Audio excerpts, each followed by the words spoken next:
masjid, ahli pengajian seperti ini itu beda Pak dengan yang nggak ke masjid. Apanya yang beda? Semuanya, cara berpikirnya, omongannya, rumah tangganya, semua, termasuk ahli Al-Quran. Itu yang pertama. Yang kedua Pak, ada lagi, ini pelan-pelan saja Pak nih. Amalan yang remeh-temeh tapi pahalanya besar sekali. Padahal ya semua orang bisa asalkan mau. Apa itu Pak? Yaitu kita istighfar, mendoakan, minta ampun untuk diri dan sesama muslim.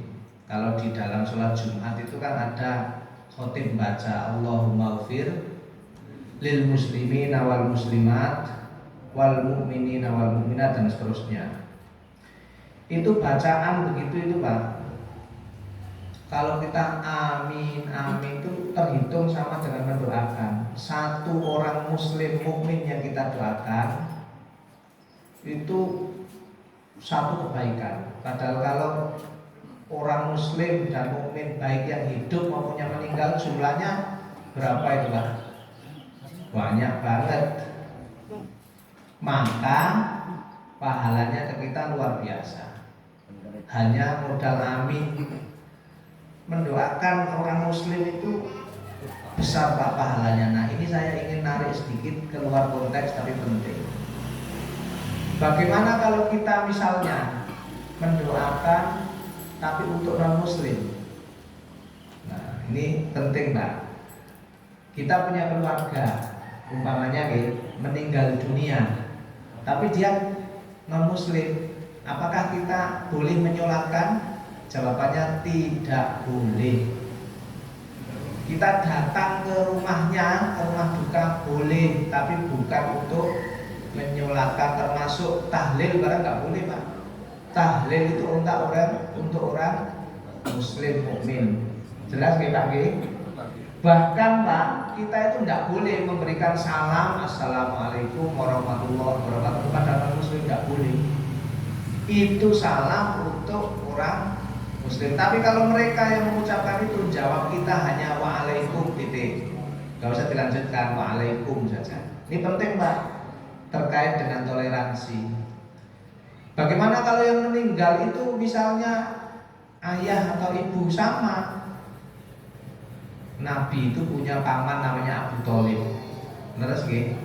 Abu Thalib itu sangat membela Nabi, tapi sampai akhir hayat gak pernah syahadat. Nabi gak menyolatkan, tapi Nabi nyuruh Ali yang merupakan anaknya untuk merawat jenazahnya boleh, tapi bukan menyolatkan, apalagi tahlil.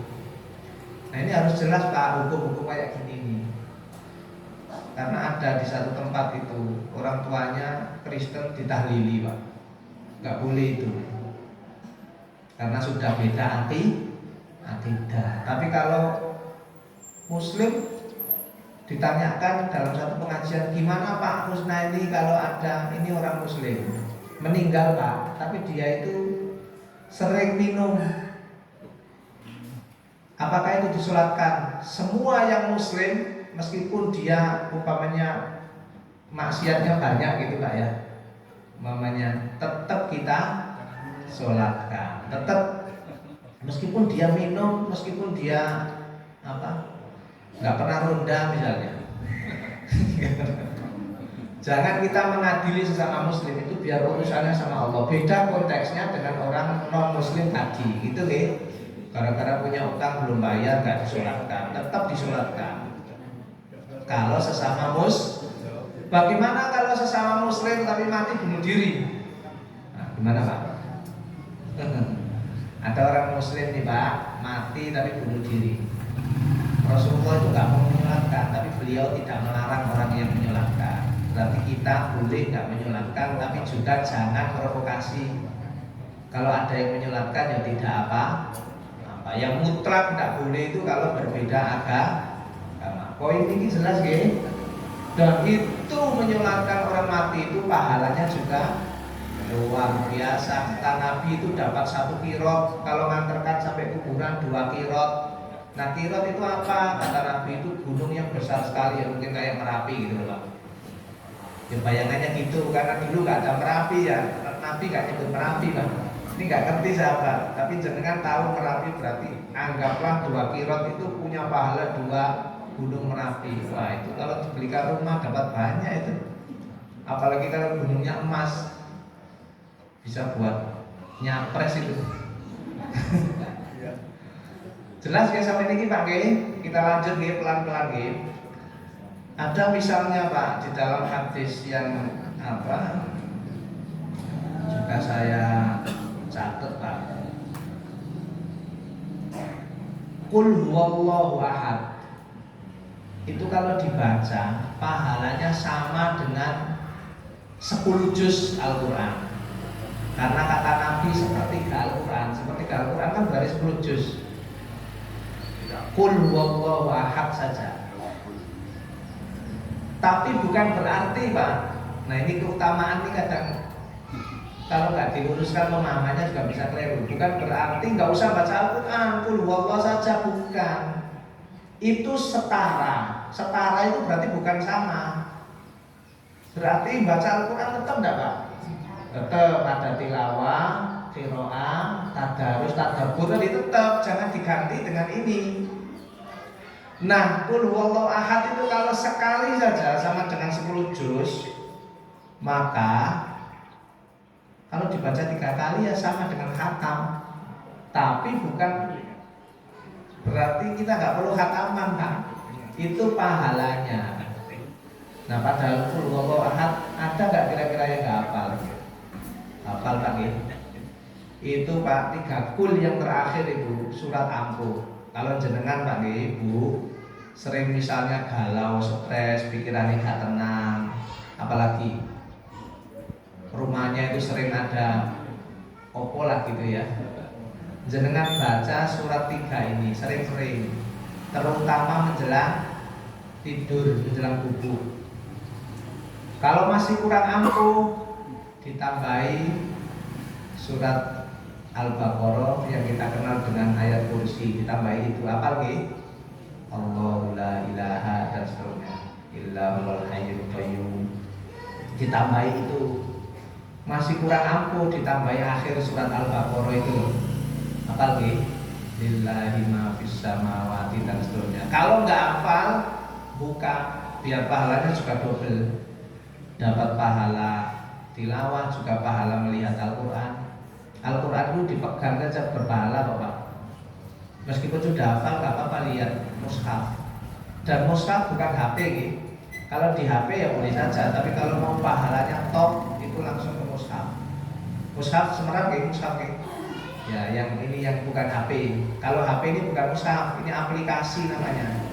Makanya kalau ngaji di HP boleh, tidak harus wudhu dulu boleh, karena ini bukan mushaf. Yang harus wudhu menurut salah satu mazhab itu yang mushaf. Tapi ada juga yang lain misalnya menyebutkan nggak harus berwudhu, itu boleh pilih, itu namanya khilafiyah. Nggak usah diperdebatkan, tinggal pilih saja dengan yang mantap. Tapi sebaiknya wudhu dulu. Nah itu Pak, kalau kita masih kurang ampuh, tambahi lagi Al-Fatihah. Nah itu surat-surat pendek itu, apalagi kalau dibaca menjelang tidur ampuh, bisa melindungi kita dari apa saja. Kalau rumahnya sering kok ini bekerja siang malam kok nggak cukup terus ya, kok malah sering bertengkar, bapaknya capek, ibunya capek, di rumah malah marah-marah, sering-sering baca itu namanya ruqyah mandiri. Ruqyah itu seperti gini loh Pak, kalau kita manggil orang ruqyah juga bisa, tapi itu seperti kita manggil orang nyapu rumah kita.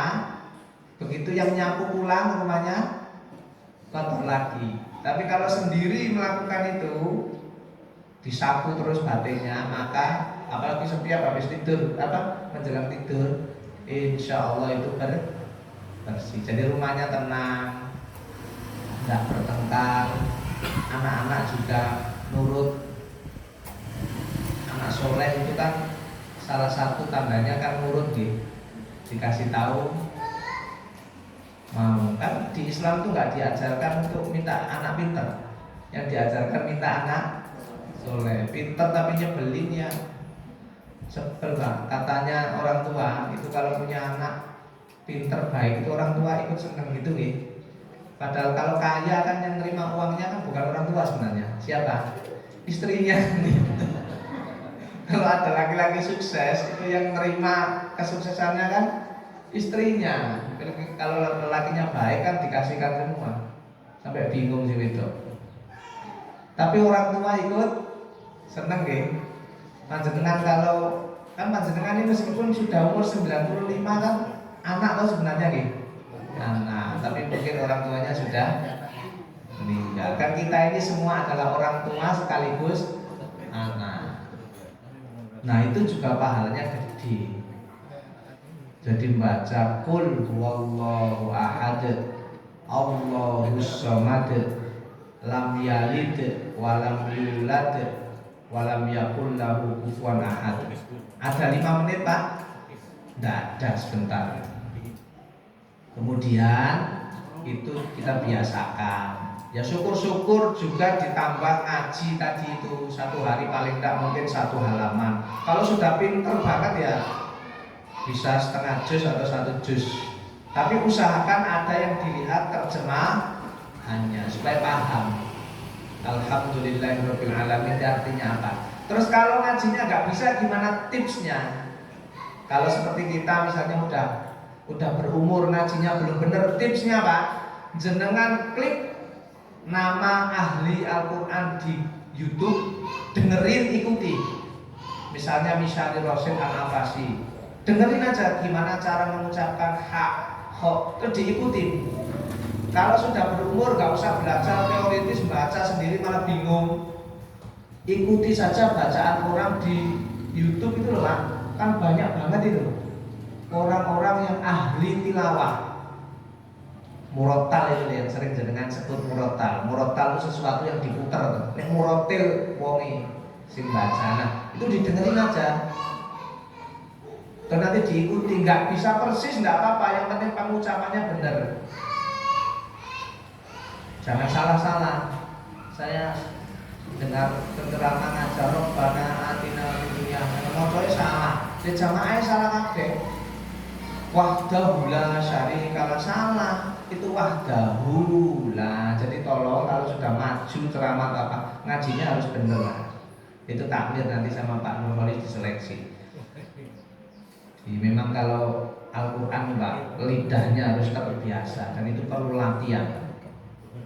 Nggak asal-asalan. Saya pernah awal-awal datang ke Jogja ini khotbah di satu masjid tuh khotibnya berantakan baca Al-Quran tuh. Saya gelisah ini kok khotbah. Tak boleh Pak. Jadi apalagi imam Pak ya, harus yang bacaannya bagus, meskipun ya suaranya nggak enak-enak banget tapi bener gitu loh. Jangan kotoko mati sholat Allahu akbar hak saking fasih berhak bukan berkah tapi apa berhak nggak boleh. Qul huwallahu ahad. Ada lagi amalan yang gampang banget jenengan pasti bisa. Pahalanya jelas, khairum minad dunya wa ma fiha. Itu adalah 2 rakaat sholat sunnah sebelum subuh. Nah ini saya koreksi lagi. Banyak yang bilang ini sholat fajar, salah.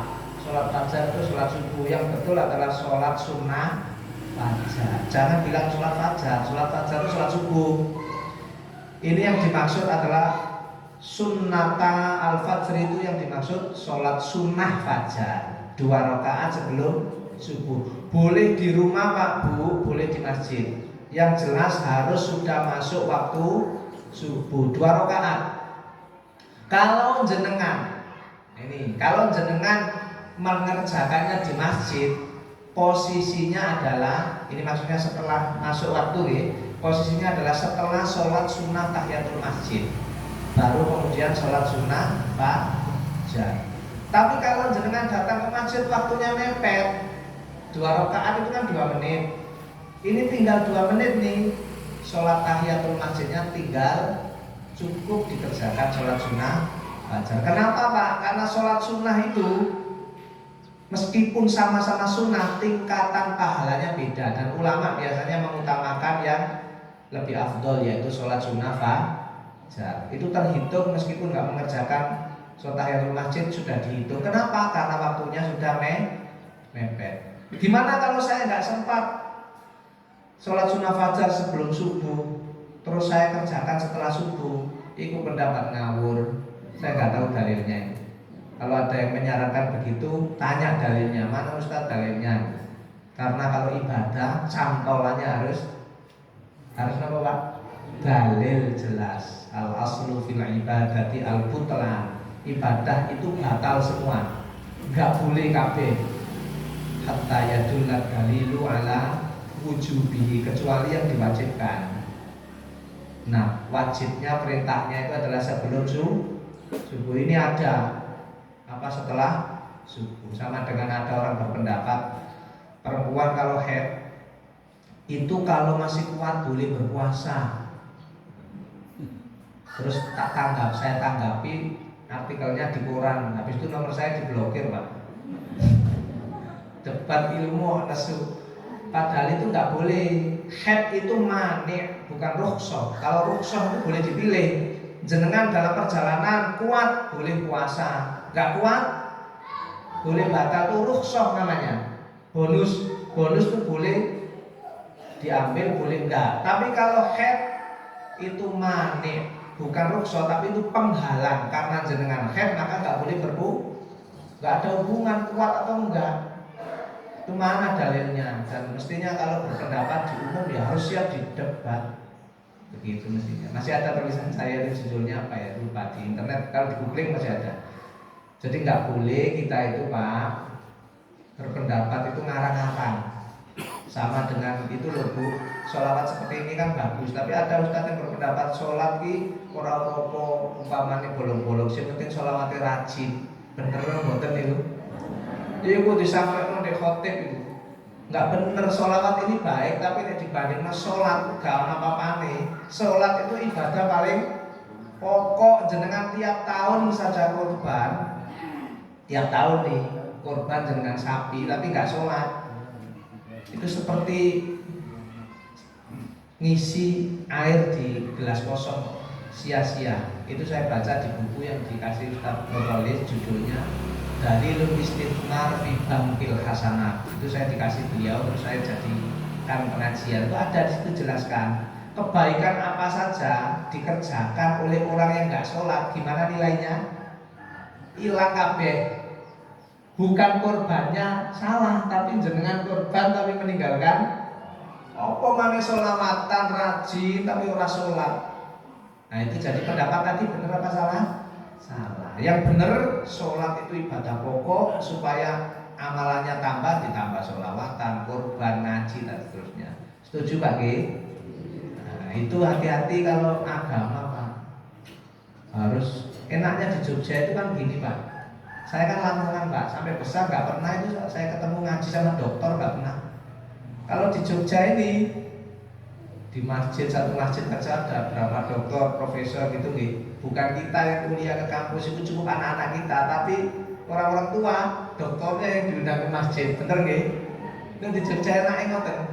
Nah nanti jenengan tinggal milih ini pakar apa, bidang apa. Kalau saya dulu di Lamongan itu enggak ketemu kemarin profesor Pak, profesor makhluk di Bintang sana Pak. Takut kita itu. Nah kalau di Jogja ini gudangnya banyak, apalagi ada kampus-kampus besar seperti di UI banyak lah, itu bisa dimanfaatkan. Panjenengan juga bisa kalau ngirim anak ya di UI Pak, supaya apa? Kalau kuliah kan harus sekalian Pak. Promosi kalau kebaikan itu termasuk mansatna sunnatan hasanatan. Kalau jenengan kampanye atau promosi tapi kebaikan isinya, itu pahalanya pinter sesuai yang mengikuti. Tapi kalau itu keburukan jangan dipromosikan. Misalnya lembaganya nggak maju dibilang maju, wah itu dosa Pak. Itu mansatna sunnatan sayyiatan, menyebarkan hal bohong. Termasuk di era media sosial, jenengan sekali klik kalau itu kebaikan, sebarannya mendatangkan pahala. Kalau itu keburukan, dosa. Jadi kalau jenengan di grup WA jangan suka forward pesan. Kalau jenengan belum pasti kalau itu infonya valid, jelas nggih? Paham Pak nggih? Kan sering kita itu sembarang di forward padahal kita nggak ngerti. Isinya molok-molok fufu-fafa terus. Padahal kita belum tahu. Nggak usah Pak. Karena itu nanti resikonya besar. Pun kurang 15 menit ini monggo tanya jawab mawon. Monggo Bu.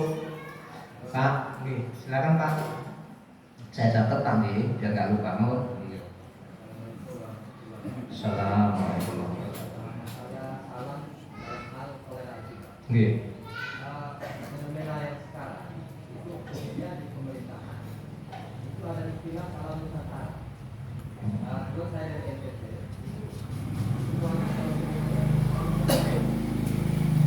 salam agama itu disampaikan.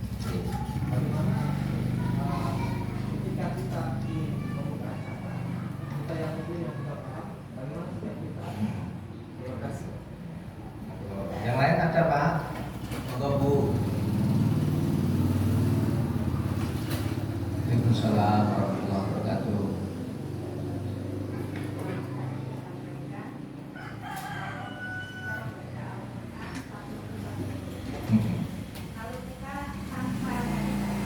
Pusat.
Oke, baik. Salam lintas agama itu haram Pak, tidak boleh. Jadi fatwa MUI mengeluarkan kalau kita Muslim ya assalamualaikum warahmatullahi wabarakatuh. Nggak usah salam ini, salam itu. Kalau bahasanya MH itu najib itu gini, kambing itu kok hanya bisa kambing saja ya? Kok nggak kadang-kadang berkokok gitu? Maksudnya apa? Ya kalau kita non Muslim, kalau kita Muslim ya salam itu saja. Meskipun itu orang besar-besar kok pakai begitu ya agama tidak patokannya orang besar Pak. Kita kembali ke dalil. Apakah ada orang yang nggak setuju dengan fatwa MUI? Yo banyak Pak, wong miras jerat haram saja banyak yang setuju miras kok. Jadi kita jangan mengukur agama itu dengan orang yang setuju atau enggak. Nanti kita pusing sendiri. Miras itu jelas haram, tapi nggak yakin kita kalau nggak ada orang Muslim yang dukung miras. Ada. Jangankan hanya soal salam, tapi kalau kita ingin bersih, gunakan assalamualaikum warahmatullahi wabarakatuh saja. Gak masalah itu toleransi nanti di bidang yang lain, tapi di bidang salam karena itu doa keselamatan, berkah dan rahmat. Doa itu Pak. Jadi itu saja. Jadi nggak usah kita ikut yang lain. Apakah yang lain ada yang nggak mau ikut itu ya banyak Pak. Namanya orang. Dan yang kedua, sama dengan ini loh Pak. Selamat Natal kan berdebat orang Pak. Ada yang bilang boleh, ada yang tidak. Kan begitu. Nah kalau yang terbaik bagi kita Pak, selama kita nggak di posisi minoritas dan kita ini posisinya nggak banyak banget, kolega yang non itu gunakan kaidah al-khuruj minal khilaf mustahabun. Jadi kalau ada satu boleh, satu nggak boleh, ya kita ngapain sih harus mengucapkan itu. Coba kita yang aman-aman saja Pak. Kecuali posisi kita di daerah minoritas atau kita sedang dalam posisi harus mengucapkan. Nah itu fikihnya lain lagi yang dipakai. Nanti ada fikih aulawiyah. Tapi kalau kita di posisi yang seperti ini Pak, nggak usah aneh-aneh. Ya sudah, menghormati di bidang lain. Insya Allah mereka paham kok. Kan kalau kita memuji istri kita cantik itu kan nggak usah harus ngolok-ngolok istri yang lain Pak. Itu toleransi namanya. Ya istrinya aja dipuji terus-terusan. Nggak usah bilang istri yang lain cantik atau enggak, nggak penting gitu. Kita pakai aja punya kita. Mushaf itu adanya belakangan Bu. Nabi dulu juga nggak pernah baca mushaf karena nggak ada mushafnya. Nah sekarang karena kemajuan teknologi ada aplikasi macam-macam. Konteksnya dulu itu pasti membaca bukan mushaf. Cuman bayangan orang sekarang yang disebut ngaji ya orang mushaf. Jadi yang dimaksud satu huruf dapat 10 itu ya apa saja. Mau ada mushaf mau enggak, hanya kalau kita memang megang mushaf dan mushaf itu kan sekarang sudah ada, tentu saja melihat juga tidak dapat pahala karena akan menggunakan alat dalam tubuh kita untuk kebaikan. Tapi Nabi dulu juga nggak ada mushaf karena Al-Quran baru disimpan di pikiran dan di hati. Jelas ya? Makanya dulu nggak ada perdebatan wudhu dulu kok kalau mau megang mushaf. Tapi kalau itu yang berdebat itu kan itu Muhammadiyah karena sudah hidup di era mushaf. Jelas ya Bu. Kemudian bunuh diri atau ada yang keluarganya itu dulu pernah Islam dan misalnya murtad gitu ya. Gimana anak-anaknya? Agama itu dilihat terakhirnya. Wala tamutunna illa wa antum muslimun. Dulu muslim tapi kemudian akhirnya Kristen, ya Kristen. Dulu Kristen akhirnya muslim, berarti muslim. Yang dilihat akhirnya posisi jenazah itu apa? Banyak cara berbaktinya anak kepada orang tua di luar itu. Misalnya orang tuanya ternyata maaf non muslim, murtad misalnya nih. Misalnya murtad, berbaktinya banyak, menjaga hartanya, menjaga kerukunan dengan saudara dan melakukan semua yang dulu orang tuanya bangga. Itu. Tapi kalau nyulatkan itu beda lagi Pak, karena sholat itu wilayah akidah dan ibadah. Gitu Bu, dilihat akhirnya. Ibu tadi apa posisinya? Memang ada Bu di kampung seperti itu, anaknya yang nyulatkan soal ibunya pernah Islam ya, tapi endingnya dia kan bukan muslimah gitu. Memang memahami ini sakit kok ibu kok sama dengan dulu Nabi Muhammad itu kan sampai nangis loh karena Abu Thalib kok sampai gak sadar hingga meninggal. Kata Allah, inna kalan tahdi man ahbabta walakinallaha yahdi mayyasha. Itu hiburan Allah kepada Nabi. Kamu Muhammad cinta banget kan dengan Abu Thalib, tapi nggak Islam sampai meninggal. Ya karena kamu nggak akan bisa mengislamkan orang. Yang bisa membuat Islam atau tidak itu siapa? Kata Allah, saya. Kita memang sedih Bu, memahami itu sedih. Jangankan gitu, suaminya meninggal masih punya tanggungan apa, istri kan sedih. Saking sedihnya sampai lali gak nyolatnya itu ya salah pisan. Ku nek suaminya bangun ditempelin plak gini, nangis terus tapi gak apa? Gak nyolatin. Itu kan bahaya. Karena yang dibutuhkan mayat sih kenapa? Sholat dan doa. Nangis terus. Begitu 1 bulan ditinggal mati sudah video call sama orang lain. Ini kisah nyata, ada yang lucu-lucuan. Dilihat akhirnya adanya terakhir. Gimana menjaga toleransi? Kalau salam nggak boleh, menyulatkan nggak boleh, banyak Bu.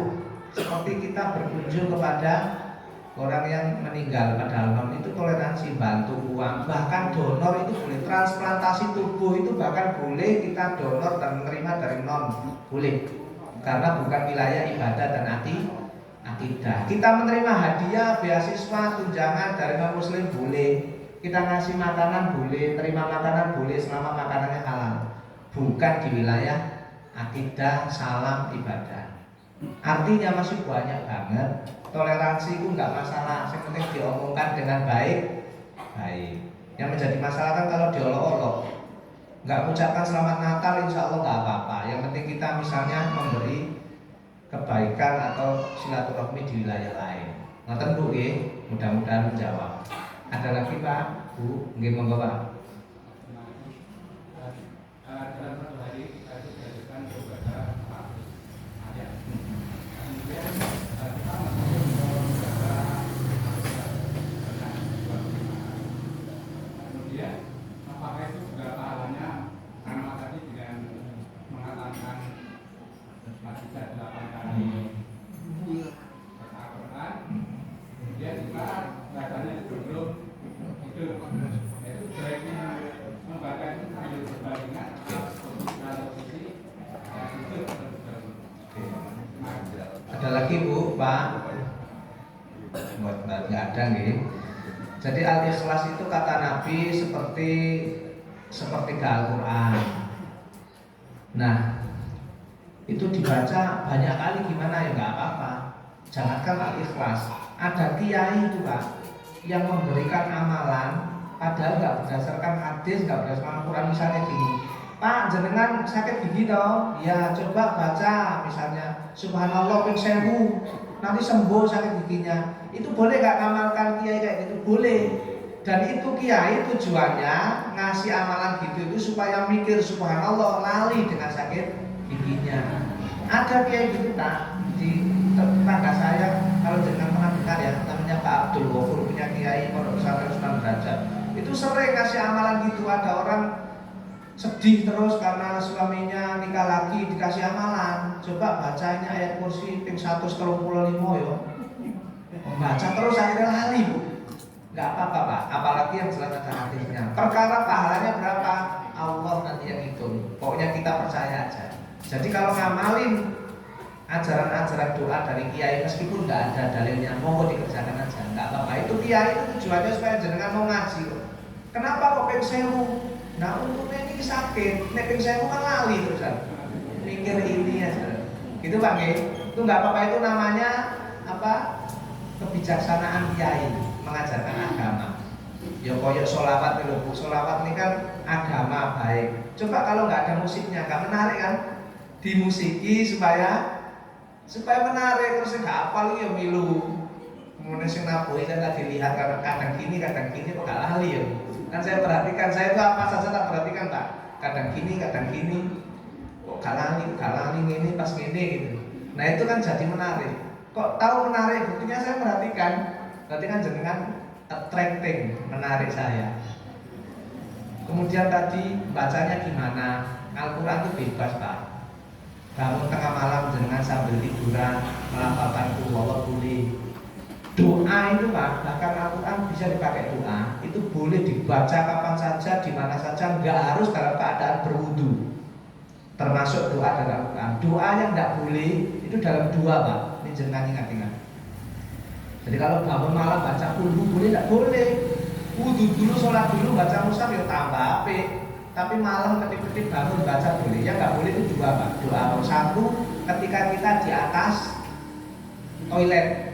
Nah itu jangan baca doa Pak, menghafalkan Al-Quran di situ nggak boleh. Ngaji nggak boleh Pak. Atau dengerin ceramah sambil di atas toilet jangan.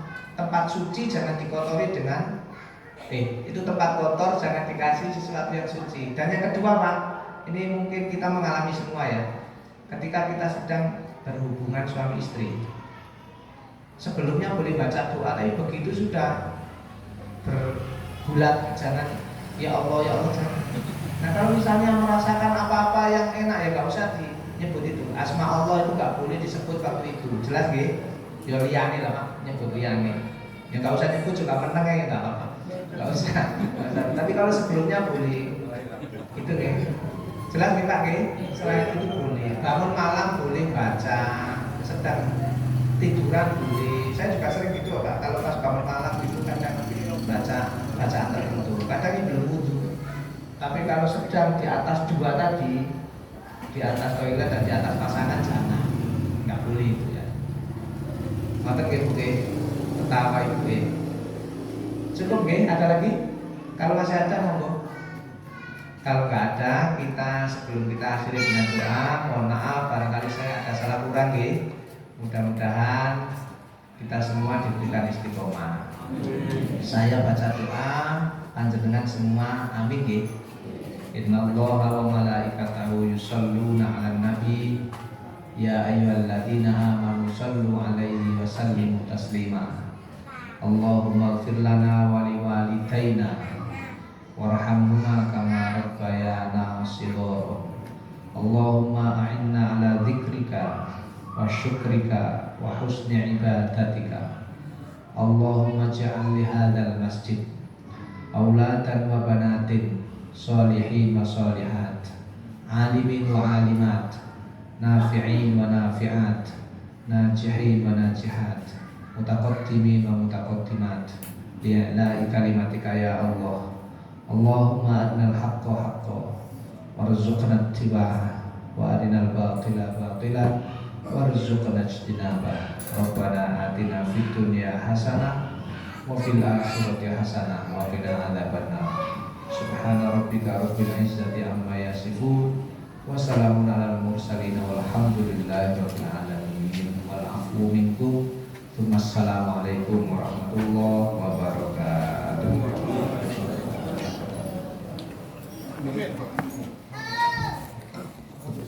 Alhamdulillah.